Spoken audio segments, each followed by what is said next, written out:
A União das Casas Espíritas da Zona Norte apresenta O Espiritismo Está no Ar, um programa que anuncia, esclarece e consola.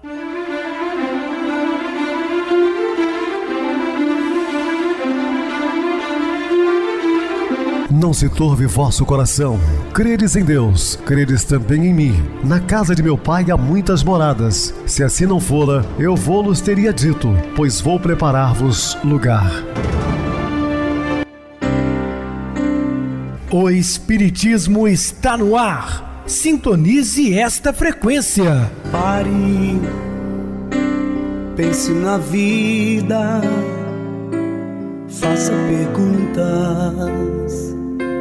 Uma ótima noite para você. Hoje, segunda-feira, está iniciando mais uma semana. Que Deus nos abençoe. Muito obrigado pelo carinho, pela sintonia. Rádio Clube FM, sua voz é a nossa voz. Estamos no ar desde 2014 pela emissora. Depois também passamos a transmitir o programa via YouTube. O canal é Viver _ Melhor. Se inscreva, deixa seu like. Sua opinião é sempre importante para nós.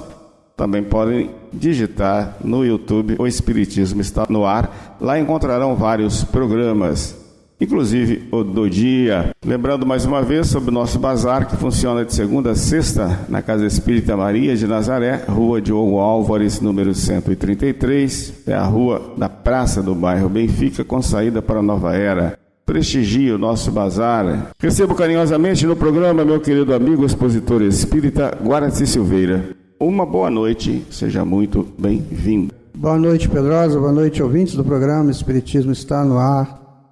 Fica aqui o nosso abraço, a nossa satisfação por mais uma vez participar desse programa, Pedrosa. Muito bem, Guaraci, vamos estudar valores da vida.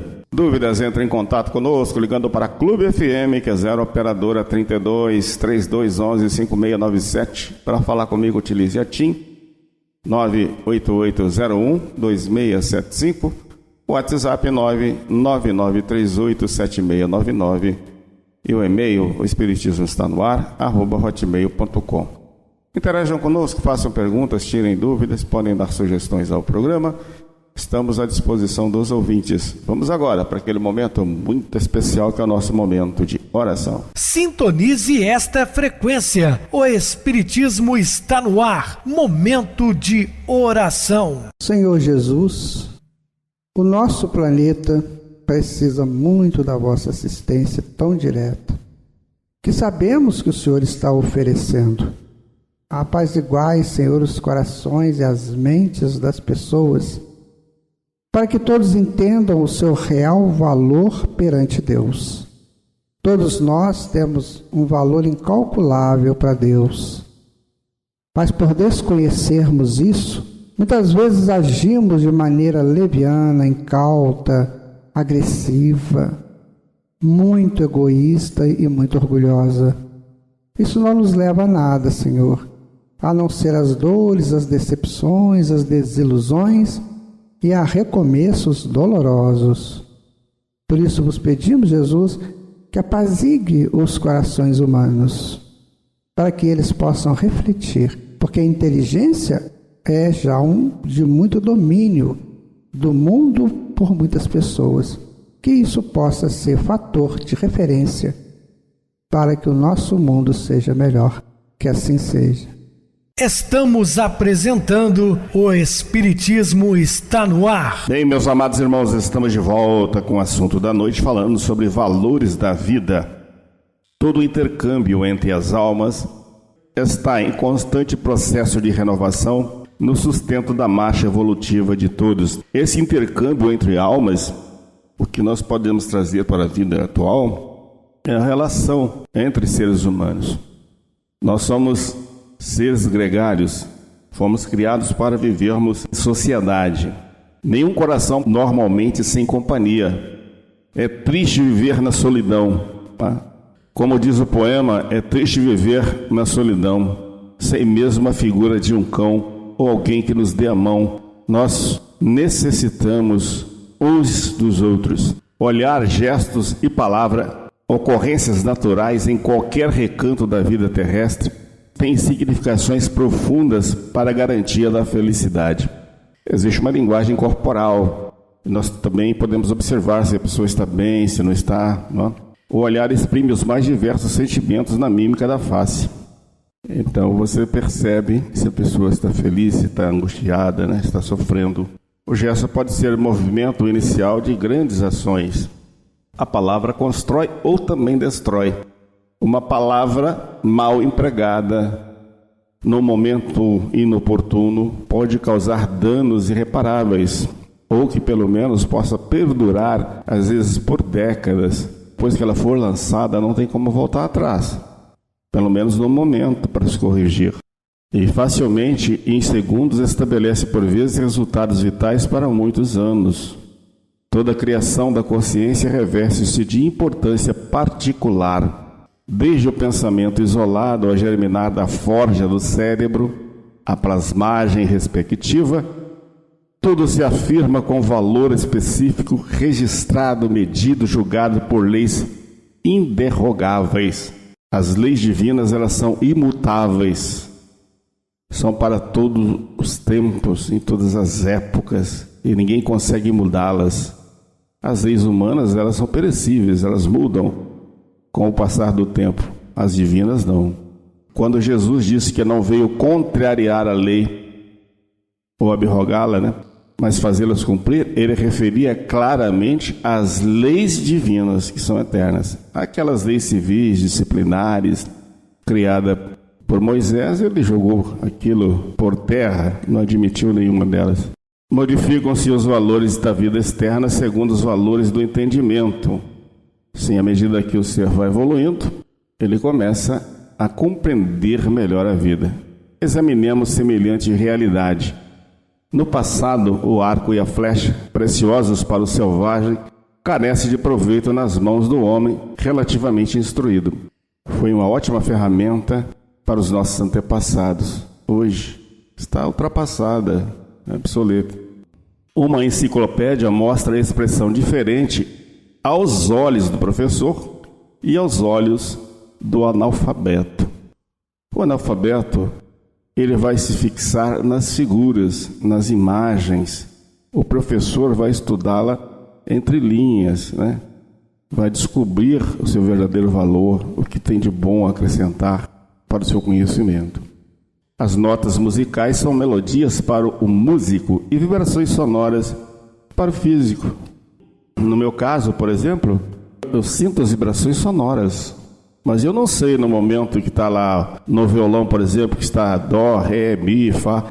Agora, qualquer um outro músico, ele percebe. Pode ser um instrumento de sopro, de cordas, de teclas, porque ele está familiarizado com aquele tipo de leitura audível. Ele só de ouvir, ele percebe. O desespero desconhece a paz que mora invariável no centro da vida. Nós desesperamos com pouca coisa, né? E às vezes não tem razão para tanto alarde. A teimosia apenas aprova o que lhe convém às cristalizações. As teimosias são aquelas pessoas que querem a qualquer custo, né, que as suas ideias sobreponham às demais.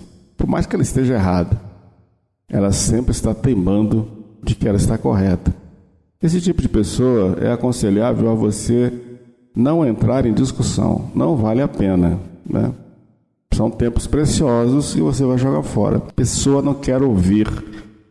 Quando Jesus disse, não atirei pérolas aos porcos. Então não adianta. A pessoa ainda não está em condições de compreender determinadas coisas. Deixa. A vida vai ensinando pouco a pouco.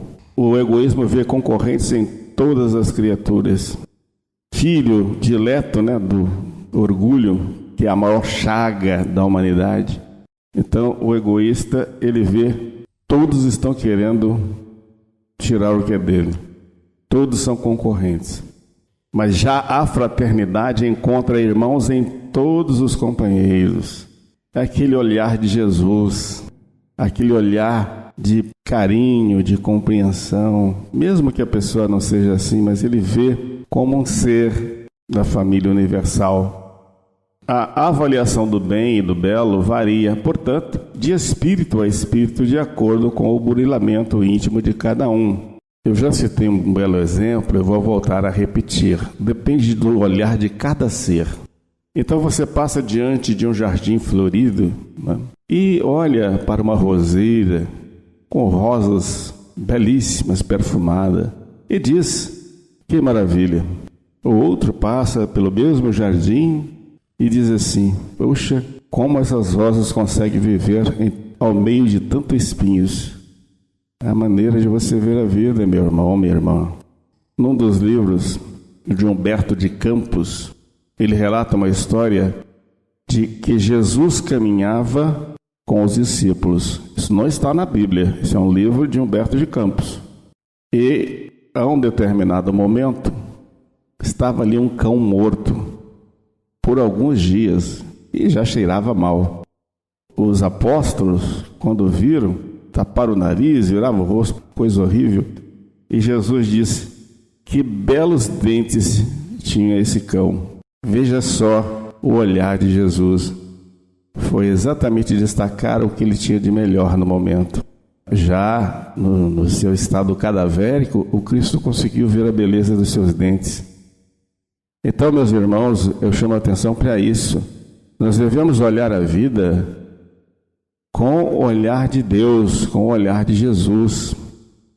Porque tudo na natureza é perfeito. Nós é que somos imperfeitos. Levantemos o pensamento para Jesus, sempre. Pois o Evangelho reúne os valores indestrutíveis. O Evangelho é o maior código de moral universal do mundo.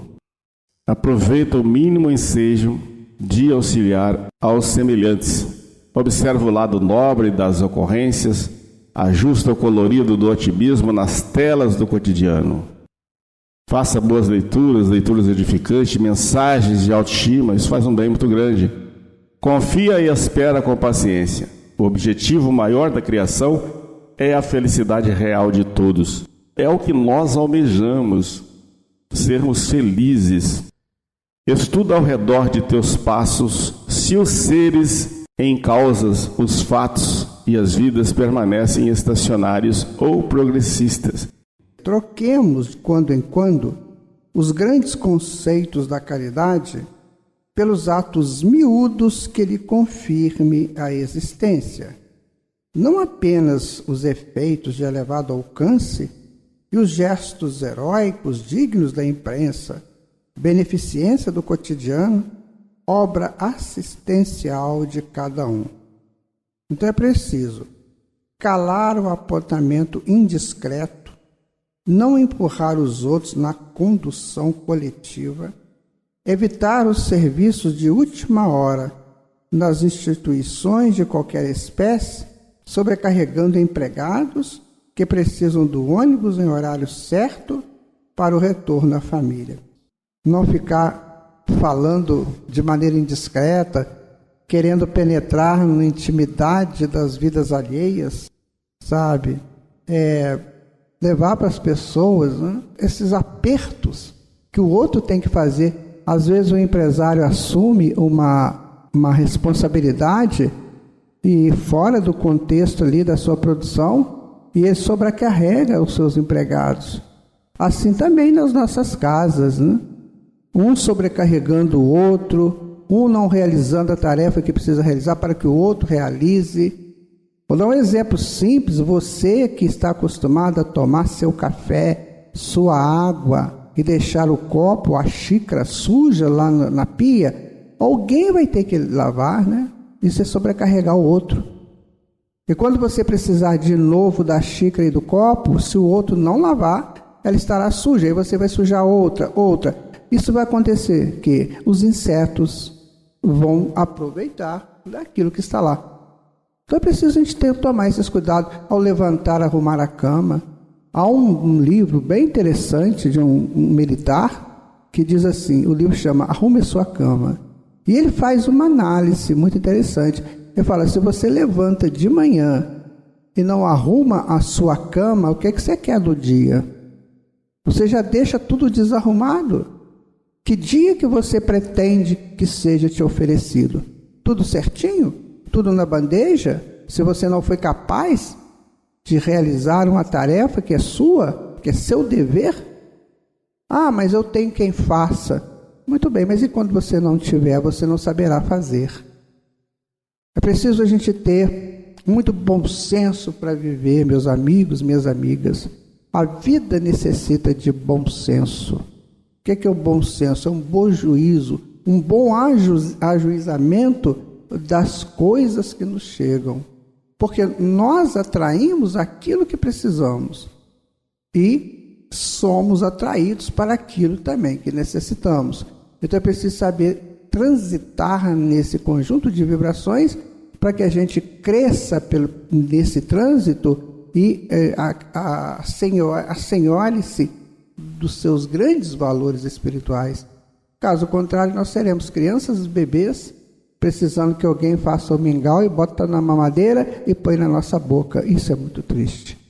Um adulto, a partir de um adolescente, né, que age assim, ainda não entendeu o quanto ele é valoroso para Deus. Ainda precisa, né, de algumas etapas de reajustes. Reprimir o impulso da irritação e falar normalmente com as pessoas que nada tem a ver com os nossos problemas. Aí a gente costuma gritar, né, esbravejar. Às vezes a pessoa comete um engano, que isso é natural, eu também cometo, todo mundo comete. E aí tem aquele ou aquela, né, irritadinho, que começa a dizer impropérios, né? Aí o Senhor Jesus disse assim: não chame seu irmão de raca. O que isso quer dizer? Raca significa um desprestígio ao outro. É colocar o outro abaixo. Então você chama uma pessoa de idiota, uma pessoa de burro, de isso, daquilo, você o está colocando abaixo. E se você o chama assim, segundo a psicologia analítica, você é isso. Porque eu só vejo no outro aquilo que eu sou. Olha que perigo que é. Então, eu estou mostrando para todo mundo quem eu sou. Quando eu entro num estado desse de irritação, né, de gritos. Não, vamos mostrar um outro lado nosso, que é o lado da paz, da harmonia, da compreensão, da benevolência, da tolerância. Aí nós estaremos mostrando um outro lado e nos adaptando também para viver nesse outro lado. Aturar sem tiques de impaciência a conversação do companheiro que ainda não aprendeu a sintetizar. Tem gente que conta uma história longa, né, para falar uma coisa pequena. E a gente tem que ser carinhoso, caridoso para com aquela pessoa. É a forma que ele tem para se expressar. Ouvir como se fosse pela primeira vez um caso recontado pelo amigo em lapso de memória. Isso é uma caridade, né? A pessoa esquece que ele já contou aquele fato e vai contar de novo. Aí, para nós, gente, para aquele que está ouvindo, é um grande exercício de tolerância e de abnegação, né? Então, tudo você tira a estrutura do bem, em tudo. Então, você está recontando um caso que você já sabe o final dele, muitas vezes. Aproveite para você praticar a tolerância, né? O entendimento, a fraternidade. Poupar o trabalho de auxiliares e cooperadores, organizando anotações prévias de encomendas e tarefas por fazer, para que não se convertam em andarilhos por nossa conta. Tem gente que manda, né, fulano ir lá no lugar. Aí quando ele chega, ele fala assim, vai ter que voltar lá, porque esqueci de colocar isso. Não, depois você vai ter que voltar lá, porque... E aí, aquela pessoa que está sob as nossas ordens, né, uma ordem de alguém, que recebe para isso, mas não é servo de ninguém, e você está cansando aquela pessoa. Esse cansaço daquela pessoa volta para você. Tudo que a gente faz, meus amigos, minhas amigas, volta para nós. Preciso a gente tomar cuidado. Por não conhecer esses fundamentos básicos, é que os homens sofrem. Sofrem muito, porque eles não querem entender esses fundamentos básicos da vida, colocados por Deus. Então, tudo é fraternidade. Se você não usar da fraternidade, entender que o outro é também um filho de Deus, uma filha de Deus, em processo de ajustes perante a lei, se você não entender isso, você está se capacitando a ser um grande enfermo. Cuidado com o que você fala, com o que você manda os outros fazer, que na verdade não é mandar, é pedir, é mais galante isso, né? Nós temos que ter gentilezas nos tratos de uns para com os outros, porque todos estamos no mesmo barco, todos. O comandante do barco, se começar a brigar com os marujos podem até afundar o barco. Já que eles não têm outra opção, então é preferível morrer, né? Aí eles afundam o barco e acabou a história do comandante. Cuidado com aquilo que está sob o seu comando. Desistir de reclamações descabidas diante de funcionários que não têm culpa das questões que induzem à pressa nas organizações de cujo apoio necessitamos. Pagar sem delonga o motorista ou a lavadeira, o armazém ou a farmácia que nos resolvem necessidades, sem a menor obrigação de nos prestarem auxílio. É o famoso fiado, né? Hoje isso está acabando, né? Porque hoje tem o cartão. Então, amigo, é isso aí. Pensemos seriamente e vamos caminhando, né, Pedrosa? Sim, Guaraci, caminhando sempre com Jesus. Meus queridos irmãos, no programa de amanhã nós falaremos sobre um novo assunto, que é tuas dificuldades. Vamos agora para o intervalo musical, a seguir a nossa oração final. O brilho da face.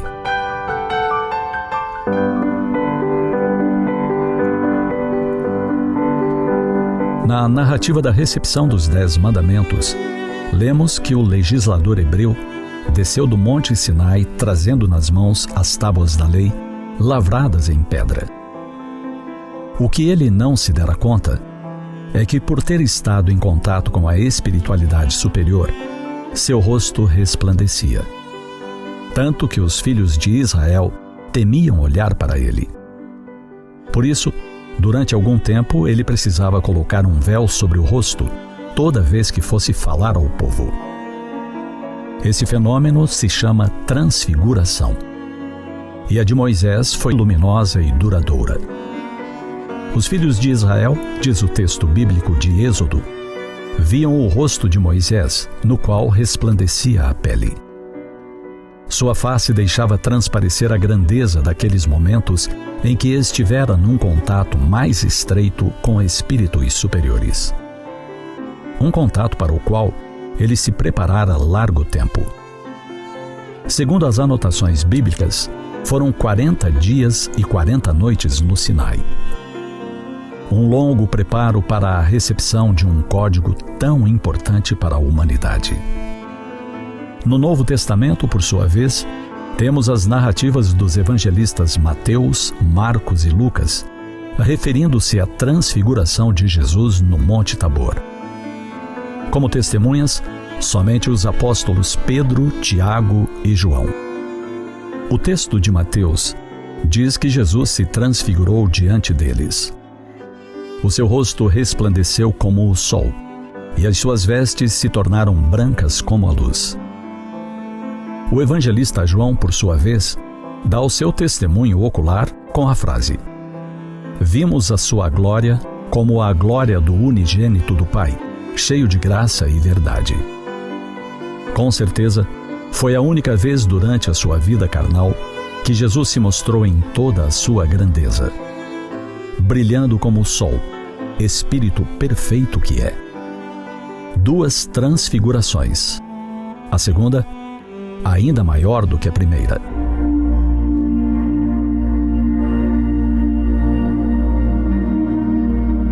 É de nos perguntarmos: quando mostraremos a nossa face brilhante? Não estamos falando do fenômeno da transfiguração, mas de algo pelo qual podemos trabalhar todos os dias. Mostrar a nossa face transfigurada pela alegria, traduzindo a gratidão a Deus pela vida na terra. A face que ateste o que nos asseverou Jesus, que somos filhos da luz, criados pela luz. Brilhar como Ele nos recomendou. Brilhe a vossa luz. Permitamos-nos deixar brilhar o nosso olhar de amor, de tolerância, de carinho para com tudo que vive sobre a terra. Aquele mesmo olhar que tinha o pobre de Assis, Francisco, para as aves do céu, para os pequenos animais. Olhar de cuidado que o movia a lhes providenciar alimento. Tal era a sua atenção para com esses seres, que na época das festas natalinas, ordenava aos seus companheiros que a ração lhes fosse dobrada. Irradiemos esse nosso carinho pela face e nos deixemos envolver por essas irradiações, de forma que quem quer que se aproxime de nós se sinta abraçado. Que quem nos olhe à face possa descobrir que somos filhos de Deus, que desejamos fazer a diferença sobre a terra. Que nela eles encontrem o brilho dos nossos sorrisos. Permitamos que brilhe a nossa luz, a luz de filhos de Deus, colocados nesta terra para crescer até alcançar as estrelas. Pensemos nisso. Brilhamos.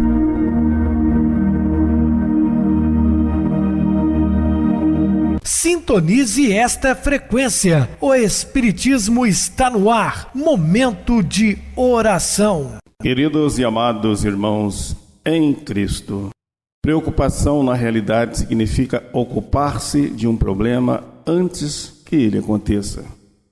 Através de pesquisas populares, descobrimos que a cada 100 problemas com os quais nos preocupamos, apenas 99 nunca acontecem. E o que acontece tem uma intensidade bem menor do que fora imaginado.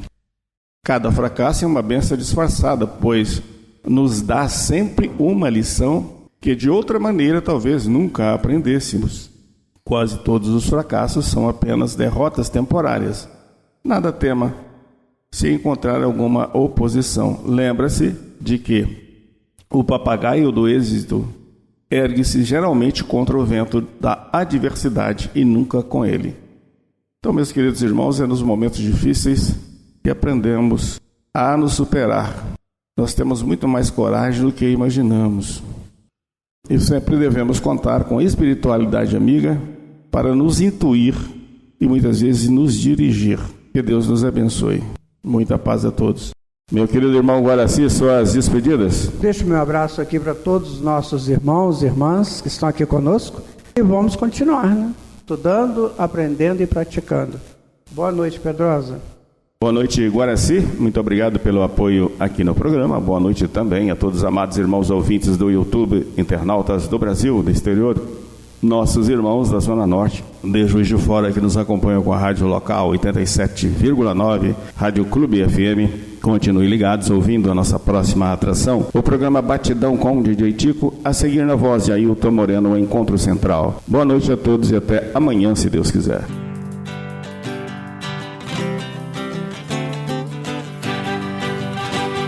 A União das Casas Espíritas da Zona Norte apresentou O Espiritismo está no ar, anunciando o Evangelho de Jesus, esclarecendo sua mensagem, consolando corações. Olhe pro céu e descubra imagens de luz. Se tem Jesus, o amor todo que Deus te deu. Pense no bem, no melhor em que pode fazer. Seja o que for, também vai receber. De coração, ajude-me, irmão. A caridade é o caminho do amor. Faça ainda que possa sofrer, pois bênçãos de Deus há de ter. Ame, perdoe e viva melhor a natureza, o céu e o mar. Veja o encanto que a vida nos dá, a chance eterna que temos para amar, para amar.